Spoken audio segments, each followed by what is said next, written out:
The sound of a whip cut through the cold Montana air, followed by a heart-wrenching sob that echoed across the isolated farmstead nestled in the shadow of the Bitterroot Mountains.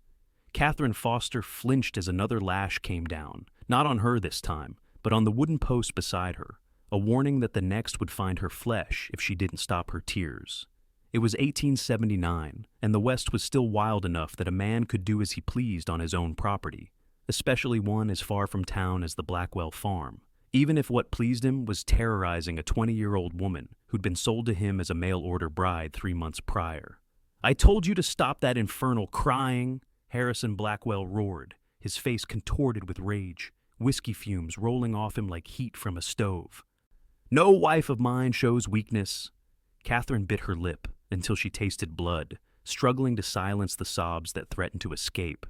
Her crime had been weeping over a letter from home that informed her of her mother's passing, a mother she'd never see again. I'm sorry," she whispered, her voice trembling with the effort to control it. "I won't cry anymore." Harrison sneered, his weathered face twisting beneath his unkempt beard. "You better not. Next time I'll give you something real to cry about." He tucked the whip into his belt and grabbed his coat. "I'm heading to town. This place better be spotless when I return, and that face of yours better be dry." Katherine nodded, eyes downcast, waiting until the sound of hoofbeats faded before allowing herself to breathe. The bruises from last week's lesson had barely faded. And now she faced another night of terror when he returned drunk from town. She'd come west with such hope. The daughter of a Boston seamstress, Katherine had answered Harrison's advertisement, seeking a God-fearing woman of good character and strong constitution. His letters had been polite, promising a good life on a successful cattle ranch. The reality was a dilapidated farmstead, barely surviving, run by a man whose temper flared at the slightest provocation. As she moved to finish her chores, a sound caught her attention, riders approaching, but too soon to be Harrison. Panic fluttered in her chest as she hurried to the porch, shielding her eyes against the setting sun. 3 men on horseback approached, dust clouds billowing behind them. Leading them was a tall figure on a chestnut mare, his broad-shouldered silhouette unmistakable against the dimming sky. Caleb Rutherford. Katherine had seen him only twice before, once at church in town, and once when he'd stopped to water his horses at their creek. Harrison had hurried her inside both times, muttering about that meddling Rutherford boy, who thought himself better than everyone else since he'd built the most successful ranch in the territory. But there was no Harrison now to hustle her away, and the men were already dismounting in the yard. "Afternoon, madam," Caleb called, removing his hat to reveal dark hair that curled at the nape of his neck. "Hope we're not intruding. We're tracking some strays that might have wandered onto your property." Katherine clutched her shawl tighter, aware of her disheveled appearance, and the tear tracks still drying on her cheeks. "Mr. Blackwell isn't home," she said, her voice steadier than she expected. Caleb approached the porch steps, and Katherine couldn't help but notice how his movements were careful, deliberate, as though he sensed her unease. His eyes, a startling blue against his sun-darkened skin, seemed to take in everything, including the red mark on her cheek where Harrison had struck her earlier. "We won't be long, Mrs. Blackwell. Just need to check the north pasture, if that's all right." "Of course," she replied, because what else could she say? These lands belonged to her husband, and refusing the neighboring rancher would only fuel Harrison's rage when he returned. Caleb nodded, but didn't immediately turn away. His gaze lingered on her face, a small furrow appearing between his brows. "Are you, well, madam?" The simple kindness in his voice nearly undid her. Katherine swallowed hard, fighting back the tears that threatened once more. "I'm fine, thank you." He didn't believe her that much was clear from his expression, but he respected her answer with a slight nod. "If you're certain, we'll be quick about our business." As he turned to rejoin his men, Katherine found herself calling after him. "Mr. Rutherford?" He paused, looking back over his shoulder. "Harrison, Mr. Blackwell won't return until late. Take whatever time you need." She didn't know why she was telling him this, only that she didn't want him to leave just yet. His presence brought a strange comfort to the lonely farmstead. Something like understanding flickered in Caleb's eyes. "Much obliged, Mrs. Blackwell." As the 3 men rode toward the northern fence line, Katherine returned to her chores with a peculiar feeling in her chest, something between dread and hope, though she couldn't have explained why either emotion should touch her now. An hour later, as she hung the last of the laundry, hoofbeats announced the men's return. This time, Caleb rode directly to the porch, dismounting with fluid grace that spoke of a lifetime in the saddle. "Found our strays," he called, approaching with his hat in his hands. "Appreciate your hospitality." "It's nothing," Katherine replied, attempting a smile that didn't quite reach her eyes. Caleb glanced toward the house, then back at her. "Madam, forgive my boldness, but is everything all right here?" The question hung between them, dangerous in its simplicity. To answer truthfully would be to invite more trouble than she could imagine. To lie seemed suddenly impossible under his clear-eyed gaze. "Everything is as it should be, Mr. Rutherford," she finally said, the words tasting bitter on her tongue. He studied her for a long moment, then reached into his saddlebag and withdrew a small parcel. "My sister asked me to deliver this. It's some of her preserves. She sends them to all the neighboring homesteads." Katherine knew it was a lie, a kind one, but a lie nonetheless. There had been no sister mentioned in town, gossip about the bachelor rancher. Still, she accepted the gift with trembling hands. "Please thank her for me." Caleb nodded, settling his hat back on his head. "If you ever need anything, Mrs. Blackwell, anything at all, the Rutherford ranch is just over that ridge." He pointed west.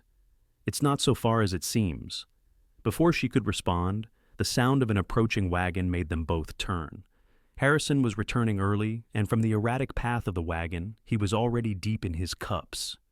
"You should go," Katherine whispered urgently, thrusting the preserves back at Caleb. "Please." Something hardened in Caleb's expression as he looked from the approaching wagon to Katherine's frightened face, but he took the preserves and mounted his horse without argument. "Remember what I said," he told her quietly. Then, louder, for the benefit of his men, "Thank you again for allowing us to recover our stock, Mrs. Blackwell. Good day to you." The three riders were barely out of sight when Harrison's wagon lurched into the yard. He staggered down, eyes narrowing as he spotted Katherine on the porch. "Who was that?" he demanded, his words slurring together. "Just Mr. Rutherford and some of his men," Katherine replied, trying to keep her voice steady. "They were looking for strays." Harrison spat on the ground. "Rutherford, that uppity bastard thinks he owns everything he sees." He stumbled toward her, grabbing her arm with bruising force. "What did he want with my wife?" "Nothing, they were just passing through," Katherine gasped as his grip tightened. "You're lying," Harrison hissed, his face inches from hers. "I saw how he looked at you. You trying to shame me? Make me look weak in front of men like Rutherford?" "No, I swear." The back of Harrison's hand connected with her cheek, sending her sprawling onto the porch. "Don't lie to me," he roared. "I saw you talking to him, smiling at him." Katherine touched her stinging cheek, tasting blood where her teeth had cut the inside of her mouth. She knew better than to cry, now tears only fueled Harrison's rage. But they came anyway, hot and unstoppable. "Stop that crying!" Harrison yanked her to her feet. "You cry over that fancy rancher? Is that it? You think he'd want damaged goods like you?" Each word was punctuated with a shake that made Katherine's teeth rattle. When she couldn't stop her tears, Harrison dragged her toward the woodshed, where he kept his whip. "I'll teach you to cry," he growled. "I'll give you something real to cry about." The first lash across her shoulders made Katherine scream. The second forced her to her knees. By the third, she was begging, promising anything if only he would stop. He didn't. Not until a thunderous pounding at the front door interrupted them. "Blackwell!" The voice was deep, commanding. "Open this door!" Harrison froze, whip raised for another strike. "Who the hell?" "Blackwell! It's Sheriff Miller! Open up or I'm coming in!" Katherine sagged against the woodshed wall, waves of pain radiating from her back. Harrison cursed, tucking the whip into his belt and grabbing her arm. "Get inside!" he hissed. "Clean yourself up and keep your mouth shut if you know what's good for you." She stumbled toward the house, barely conscious of Harrison striding to the front door, suddenly all smiles and hospitality for the law. "Sheriff, what brings you out this way so late?" Sheriff Miller stood on the porch, his weathered face grim beneath his gray mustache. "Got a report of a disturbance out here." "Everything all right, Blackwell?" "Disturbance? No, sir. Just me and the missus having a quiet evening." The sheriff's eyes narrowed. "That so? Mind if I speak to Mrs. Blackwell then? Harrison's smile tightened. She's indisposed at the moment. Women's troubles, you understand. Miller didn't look convinced. I heard screaming, Harrison. Probably just the mountain lion that's been prowling around, been giving the livestock fits. The sheriff looked past Harrison to where Katherine had frozen in the shadowy hallway. Even from a distance, she could see the question in his eyes. Mrs. Blackwell, you all right in there? Katherine opened her mouth, but no sound emerged. Harrison's glare promised retribution if she spoke the truth. She's fine, Sheriff, Harrison insisted. Just needs her rest. You know how delicate city women can be. Miller hesitated, clearly uncertain. Well, if you're sure everything's in order... Absolutely. Sorry you came all this way for nothing. As the sheriff reluctantly turned to leave, Katherine felt something inside her shrivel and die. Her one chance at help was walking away, and she was too afraid to call out. Oh, the sheriff said, pausing. Almost forgot. Caleb Rutherford mentioned he'd left some tools here earlier. Asked if I'd collect them since I was heading this way. Harrison's face darkened. Rutherford sent you? He did. Said they'd be on your porch. There's nothing here, Harrison snapped. Man's mistaken. The sheriff shrugged. Must be. I'll let him know. He tipped his hat. Evening to you both. As the door closed behind Miller, Harrison rounded on Katherine. His face contorted with rage. Rutherford, I knew it. You told him something, didn't you? No, His fist caught her temple before she could finish, sending her crashing against the wall. Through the ringing in her ears, she heard him ranting about loyalty and respect, about teaching her a lesson she'd never forget. When darkness finally claimed her, Katherine welcomed it. She awoke to pain and darkness. The house was silent, save for Harrison snoring from their bedroom. She'd been left where she fell, crumpled in the hallway. Moving sent fresh waves of agony through her body, but Katherine forced herself up anyway. This time had been worse than before. This time, she knew, he might actually kill her the next time his rage took hold. She had to leave. Gathering what little strength remained, Katherine crept to the kitchen, collected a small bundle of food, and slipped out the back door. The night air was cold against her battered skin, the stars above indifferent to her plight. She had nowhere to go. No family that could help her, no friends in this strange territory. Her only option was to walk and pray she reached town before Harrison discovered her missing, or before the cold claimed her. Katherine had managed perhaps a mile when her legs gave out. Collapsing by the side of the road, she stared up at the vast Montana sky and wondered if this was how she would die alone, broken beneath an uncaring heaven. The sound of approaching hoofbeats roused her from semi-consciousness. Fear sent a jolt of energy through her exhausted body. Had Harrison awakened? Come after her already? But the rider who appeared was not her husband. Moonlight silvered the broad shoulders and strong profile of Caleb Rutherford as he reined his horse to a stop beside her. Mrs. Blackwell? He was off his mount in an instant, kneeling beside her. Dear God, what has he done to you? Katherine couldn't answer. The relief of seeing a friendly face after expecting Harrison's wrath undid her completely. Tears streamed down her bruised cheeks as sobs racked her battered body. Caleb's expression transformed, fury and tenderness warring in his features. With infinite gentleness, he gathered her into his arms. Don't cry, Katherine, he whispered, using her given name for the first time. You're safe now. I promise you that. But the tears wouldn't stop. 3 months of terror and pain poured out of her as he held her against his chest. Let her cry. The new voice startled them both. Sheriff Miller emerged from the shadows, his own horse trailing behind him. Lord knows she's earned the right. Caleb's arms tightened protectively around Katherine. Did you see him, Sheriff? Did you see what he did to her? Miller's face was grim in the moonlight.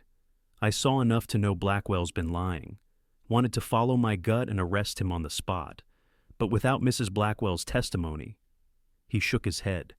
Had to play along, then circle back to watch the place. Good thing I did. He'll come after her, Caleb said, his voice hard with certainty. Let him try. The sheriff's hand rested meaningfully on his holster. But first, we need to get her somewhere safe, somewhere Blackwell won't think to look right away. Caleb nodded. My ranch, My sister arrived last month to help with the household. She can tend to Mrs. Blackwell's injuries." Katherine, still weeping softly against Caleb's chest, shook her head. "I can't. He'll find me? Hurt you both." "He won't," Caleb assured her, his heartbeat steady and strong beneath her ear.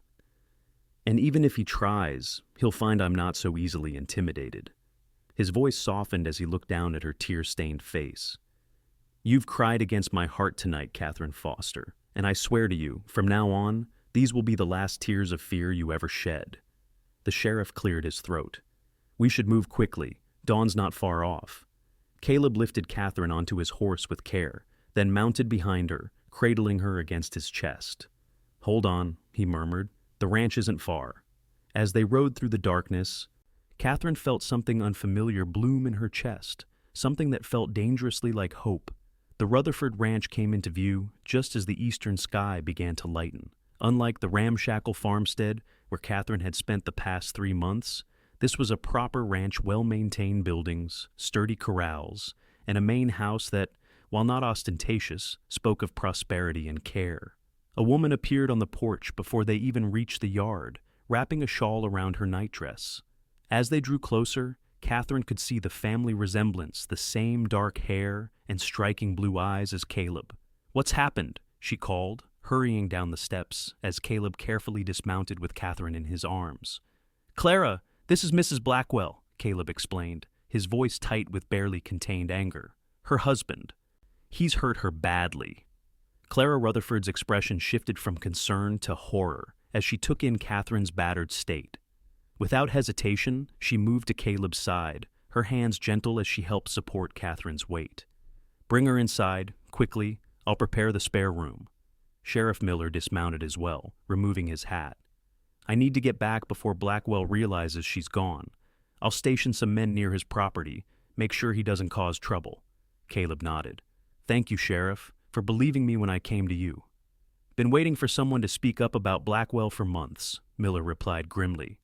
"Man's got a reputation, but no one's been willing to stand against him." His gaze moved to Katherine, compassion softening his weathered features. "Rest and heal, Mrs. Blackwell.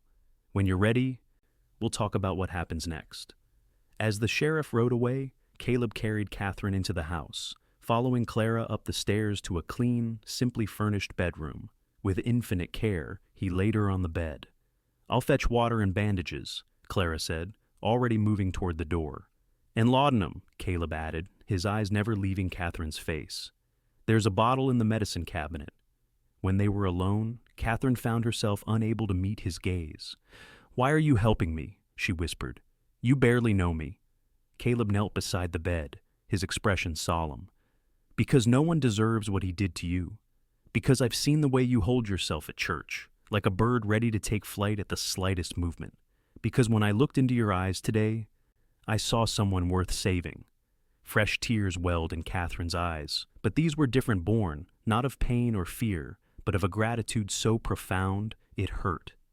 "Don't cry, Katherine," Caleb said softly, reaching out to brush a tear from her cheek with calloused fingers. "You're safe now."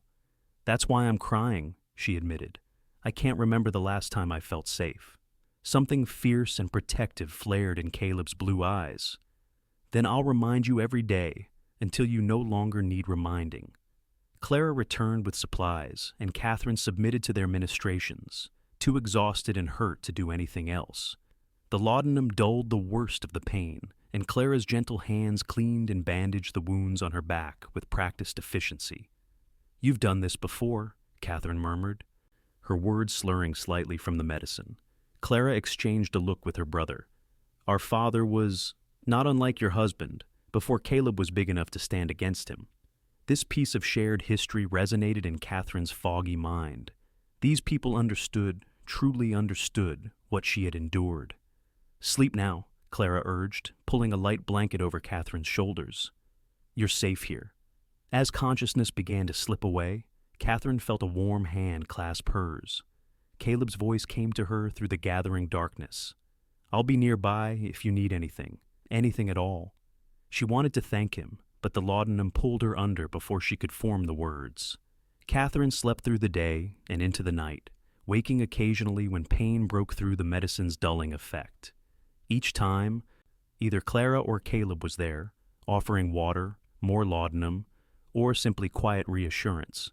By morning, the worst of the fog had lifted, leaving behind a body that ached with every movement and a mind clearer than it had been in months. Katherine lay still, taking stock of her surroundings in the early light.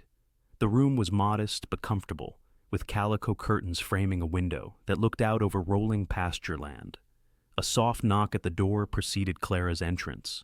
She carried a tray with steaming porridge and coffee, her smile warm as she noted Katherine's alert gaze. "You're looking better," she observed, setting the tray on the bedside table. "How do you feel?" "Like I've been trampled by cattle," Katherine admitted, wincing as she tried to sit up. "But better than yesterday." Clara helped arrange pillows behind her. "The bruises will fade. It's the other wounds that take longer to heal." She spoke with the quiet authority of someone who knew firsthand.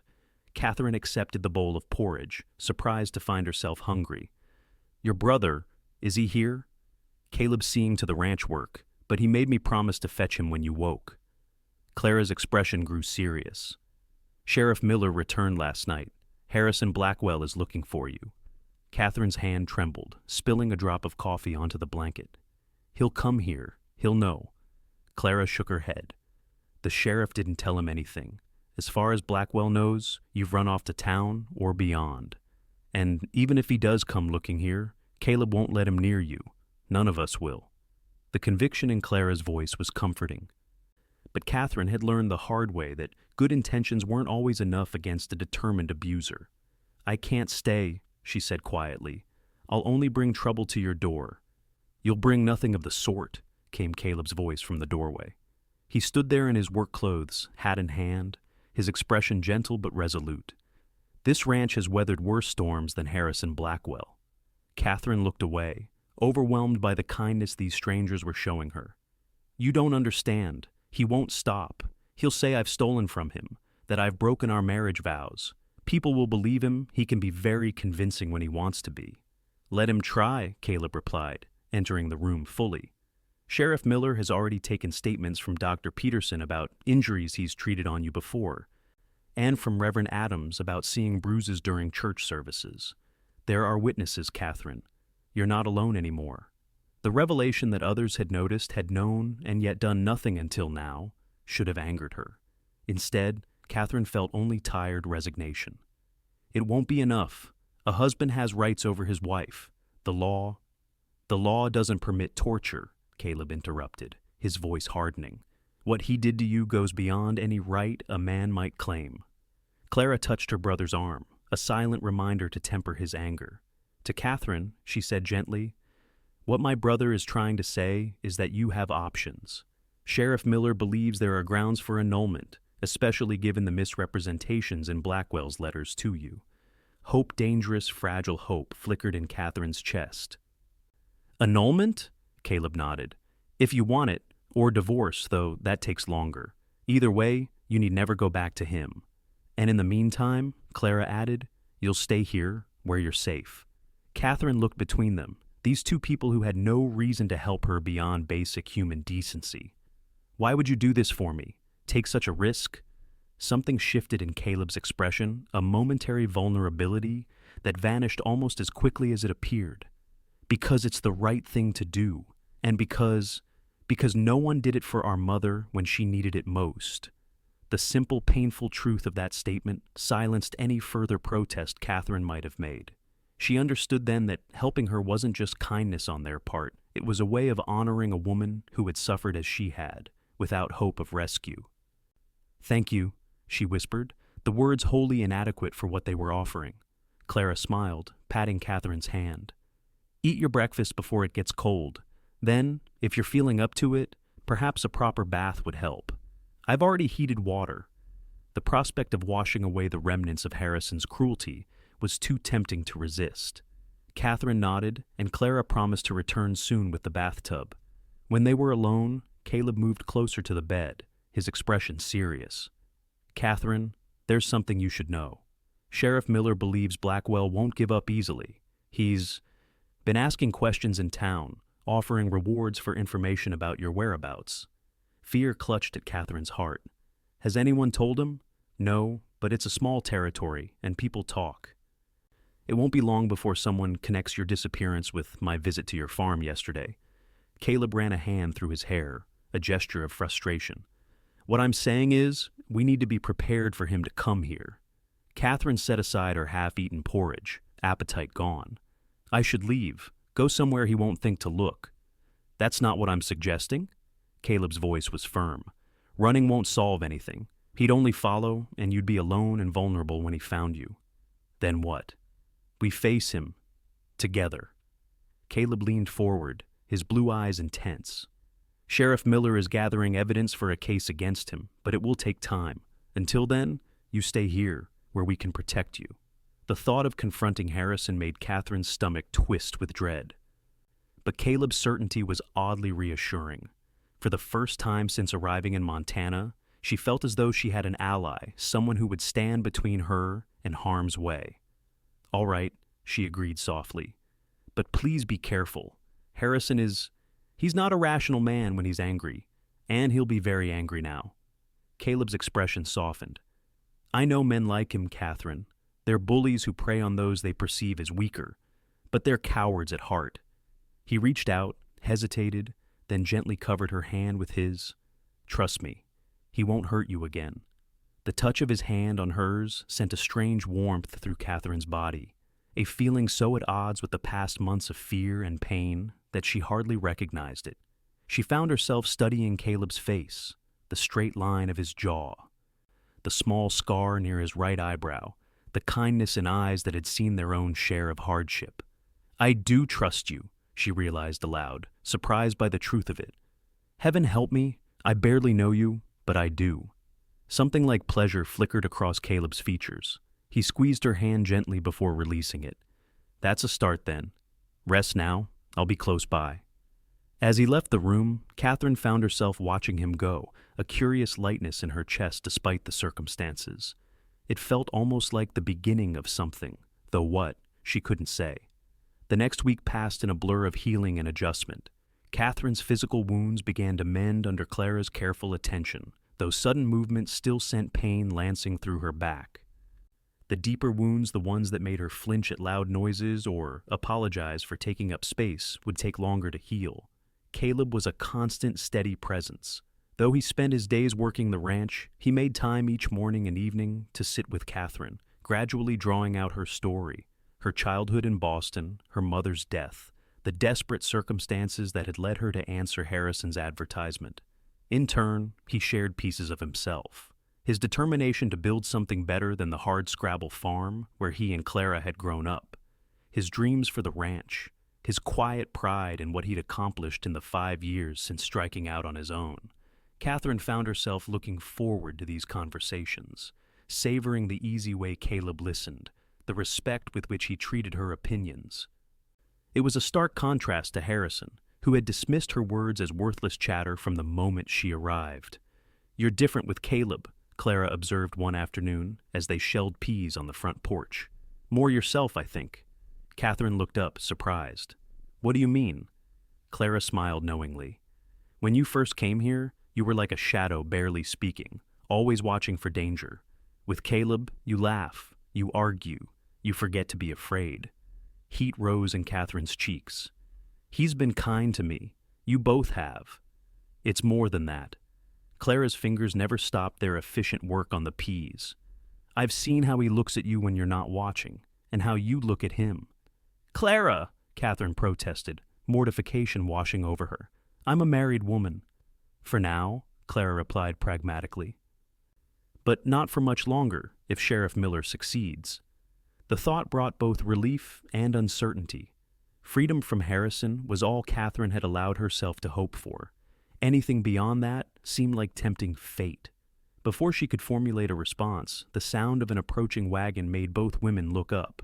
Sheriff Miller was driving, his expression grim as he pulled up to the porch. Ladies, he greeted, removing his hat. Is Caleb about? I've news he needs to hear. Clara set aside the peas. He's in the north pasture. I can send one of the hands to fetch him. Please do. Miller's gaze shifted to Catherine. How are you faring, Mrs. Blackwell? Better, thank you. Katherine unconsciously straightened her posture. Is there word about the annulment?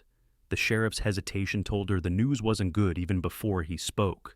That's partly why I'm here. Blackwell is fighting it, claims you've abandoned the marital home without cause, taken property that isn't yours.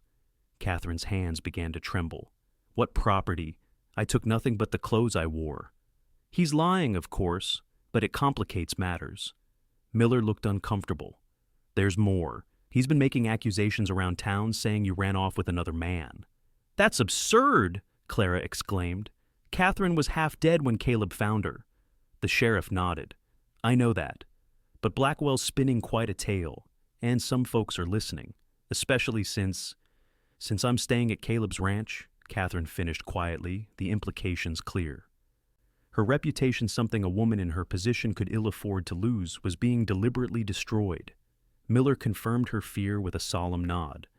I'm doing what I can to counter the rumors, but the arrival of Caleb, riding hard from the pasture, interrupted whatever else the sheriff might have said. He dismounted in a fluid motion, his expression alert, as he took in the scene on the porch. Sheriff, what's happened? Miller repeated his news, adding details he'd spared the women.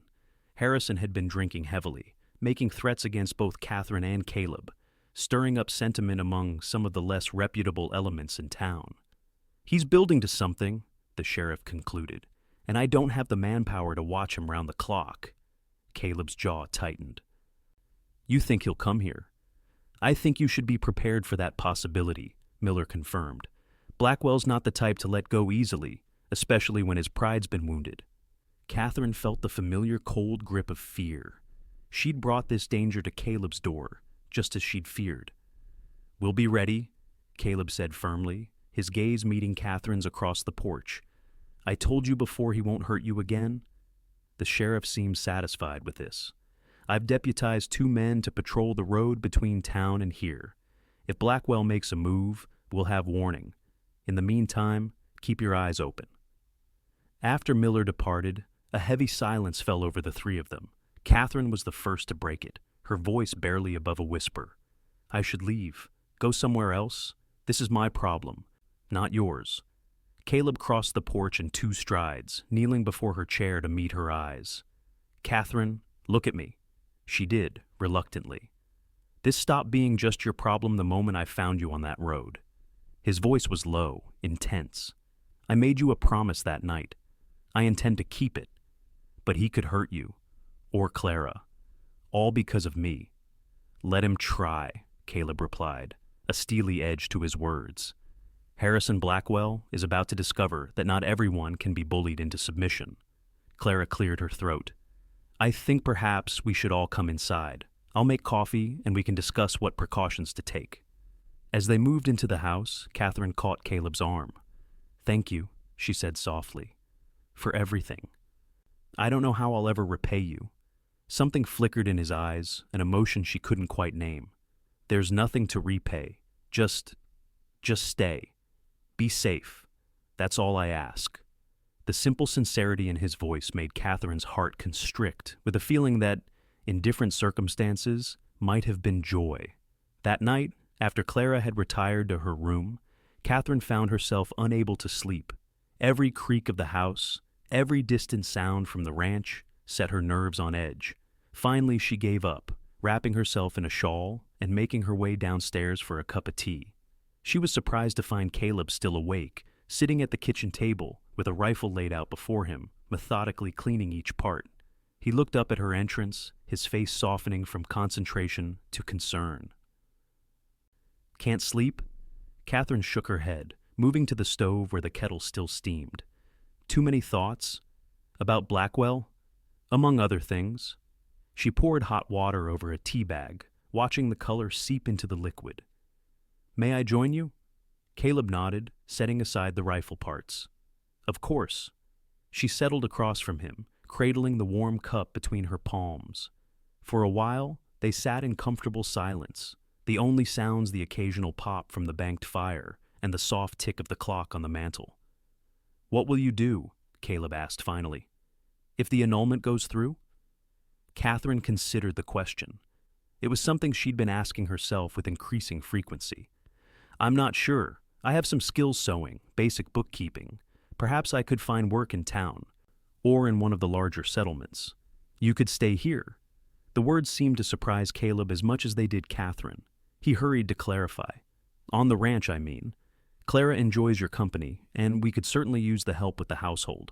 Katherine studied him across the table, noting the faint flush on his cheeks visible even in the dim lamplight. "People would talk."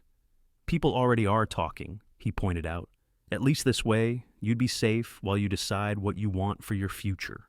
The offer was tempting, more tempting than Katherine wanted to admit. In just a week, the Rutherford ranch had begun to feel more like home than anywhere she'd been since leaving Boston. "I'll consider it," she said finally. "Thank you?" Caleb nodded, returning to his rifle maintenance with a small smile that suggested he was pleased with her response. Katherine sipped her tea, watching his capable hands work, feeling an odd sense of peace despite the uncertainty that hung over them. It was nearly midnight when a sound from outside broke the tranquility, the distant but unmistakable approach of riders. Caleb was on his feet in an instant, moving to the window. 3, maybe 4 horsemen, he reported, his voice taut. Coming fast.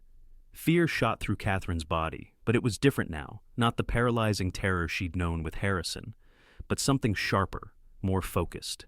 Harrison? Can't tell yet, but we should assume so.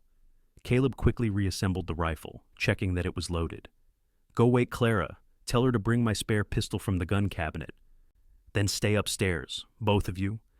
Katherine hesitated, reluctant to leave him to face the danger alone. "Caleb?" He turned to her, his expression softening for just a moment. "Please, Katherine, I need to know you're safe." She nodded, gathering her skirts to hurry upstairs. Clara was already awake, alerted by the sound of approaching horses. Together, they retrieved the pistol and returned downstairs despite Caleb's instructions. "If you think I'm hiding while you face that man alone, brother, you don't know me very well," Clara said firmly, checking the pistol with practiced ease. To Katherine's surprised look, she added, "Our father made sure we both knew how to handle firearms. Out here, it's a necessary skill." The riders were nearly at the house now. Caleb positioned himself near the front door, rifle ready. "Stay back from the windows," he warned. "If it's Blackwell, he'll be drunk and unpredictable." Katherine moved to Caleb's side, her heart pounding, but her resolve firm. "If it's Harrison, let me speak to him." Caleb looked at her sharply. "Absolutely not. He's more likely to leave peacefully if he sees I'm here by choice," she argued. "If he thinks you're keeping me against my will, he'll never stop coming after you." Before Caleb could respond, a voice bellowed from outside, "Rutherford, get out here, you cowardly snake!" Harrison's voice, slurred with drink, but unmistakable. Katherine flinched reflexively, then steeled herself. "Please, Caleb, let me try." For a moment, she thought he would refuse. Then, with obvious reluctance, he nodded. "But you stay behind me, and at the first sign of trouble, you come back inside. Promise me." "I promise." Together, they stepped onto the porch. Harrison sat astride his horse in the yard, flanked by 2 rough-looking men Katherine didn't recognize. All 3 were armed, and Harrison swayed slightly in the saddle, a sure sign he was deep in his cups. "There she is!" Harrison crowed when he spotted Katherine. "The faithless whore herself! Come to steal back what's mine, woman." Katherine felt Caleb tense beside her, his grip on the rifle tightening. She laid a restraining hand on his arm. "I'm not coming back, Harrison," she called, her voice steadier than she felt. "Not now, not ever." Harrison's face contorted with rage. "Like hell you're not. You're my wife, girl, my property, and I don't take kindly to thieves." "The only thief here is you," Caleb interjected, his voice cold with controlled anger. "You stole months of this woman's life with your lies and your fists. That ends tonight." Harrison spat on the ground. "Big talk from a man hiding behind a woman's skirts. Step aside and let me talk to my wife." "I'm done talking to you," Katherine replied, a lifetime of fear and anger crystallizing into newfound courage. "Sheriff Miller is processing our annulment. As far as I'm concerned, I'm no longer your wife." "Annulment?" Harrison laughed, an ugly sound. "On what grounds, girl?" You came willingly. You spoke the vows. Under false pretenses, Caleb cut in. Your letters painted quite a different picture than the reality she found. One of Harrison's companions shifted uneasily. Blackwell, maybe we should go, if the sheriff's already involved. Shut up, Jenkins. Harrison's hand moved to the pistol at his hip. I'm not leaving without what's mine. The tension in the yard was palpable, a powder keg waiting for a spark. Katherine felt herself trembling, not with fear now, but with the effort of restraining her own fury. For months she'd endured this man's cruelty, his contempt, his violent hands. She would not cower before him again. I am not yours, she said, each word clear and deliberate. I never truly was. You purchased a bride, Harrison, not a slave, and I want nothing more to do with you. Harrison's face darkened to an alarming shade of purple. You ungrateful bitch! He drew his pistol, aiming not at Caleb, but at Katherine. If I can't have you, no one will. Everything happened at once.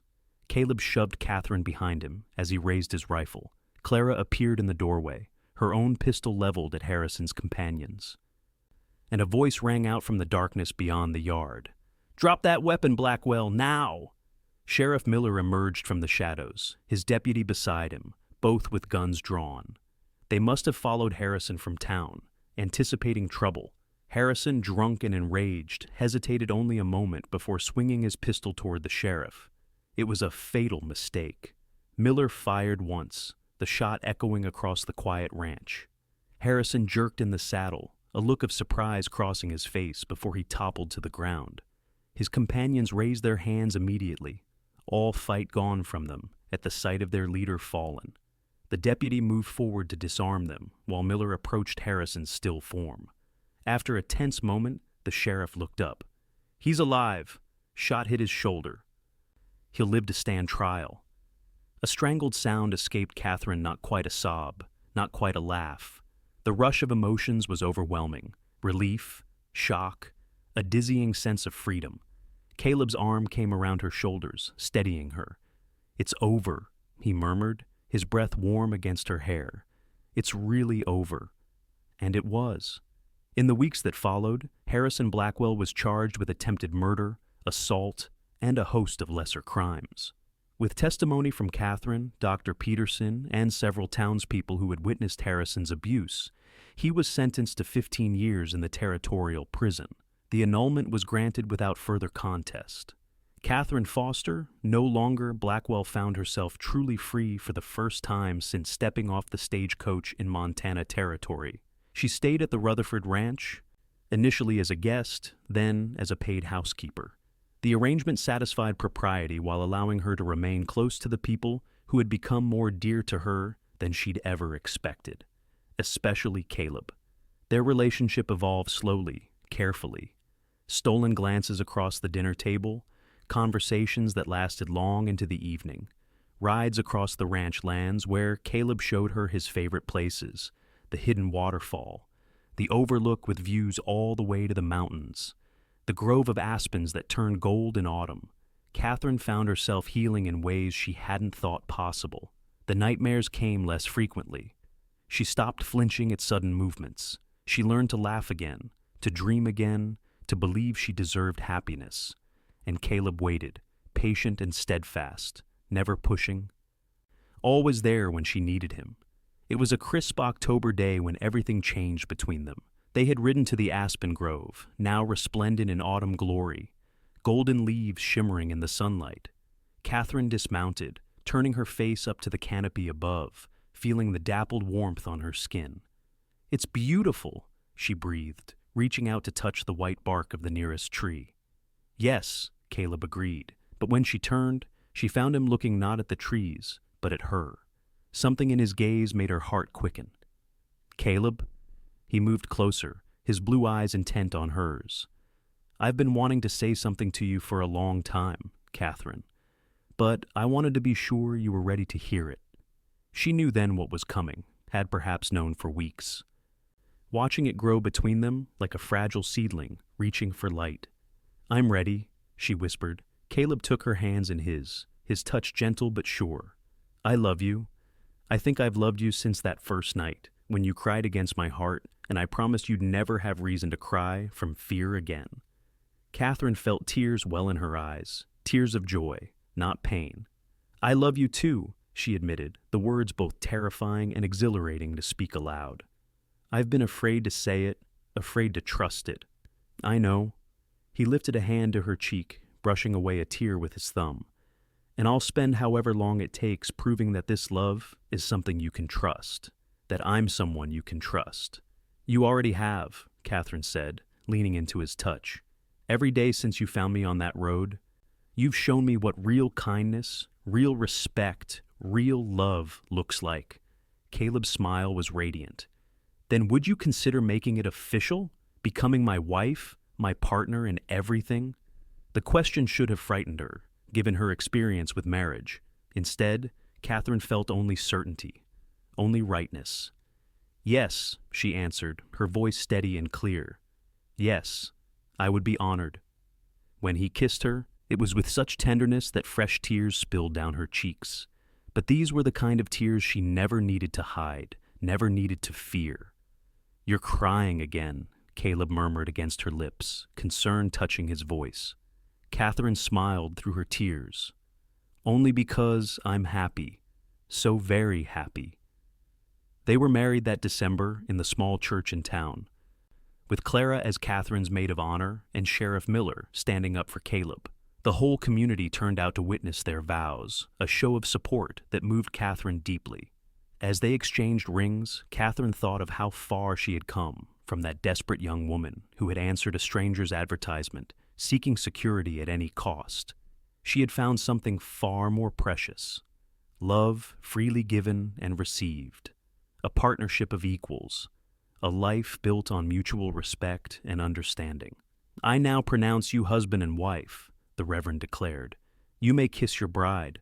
Caleb's eyes were bright with emotion as he leaned down to seal their union with a kiss. "No more tears," he whispered for her ears alone. "Only joy from now on." Katherine knew it was an impossible promise. Life held sorrows for everyone, even the most blessed. But as she looked into her husband's eyes, she believed in the promise behind the words, that whatever came, they would face it together, and she would never again be alone in her pain. "Joy," she agreed, her heart full to bursting. "Joy and love for all our days." And in the years that followed, there was indeed much joy. The birth of their first child, a daughter they named Hope, the expansion of the ranch into one of the territory's most prosperous, the deep and abiding friendship with Clara, who eventually married the town's schoolteacher and built a home of her own nearby. There were difficult times, 2 harsh winters that threatened their livestock, a fire that destroyed one of the barns, the lingering shadows of Katherine's past that occasionally darkened her dreams. But true to his word, whenever tears came, Caleb was there to hold her, to remind her of her strength, to love her through the darkness until light returned. On their 5th anniversary, as they sat on the porch watching Hope play in the yard, Katherine leaned against her husband's shoulder with a contented sigh. "Do you remember what you said to me that first night, about crying against your heart?" Caleb's arm tightened around her. "I remember every word." "You kept that promise," she said softly. "Even when I didn't believe it was possible." He pressed a kiss to her temple. "Some promises are easy to keep when you love someone the way I love you." Katherine turned her face up to his, marveling still at how fortune had brought her to this man, this life, this happiness. "I love you, Caleb Rutherford, more with each passing day." His smile, warm and tender, was all the answer she needed.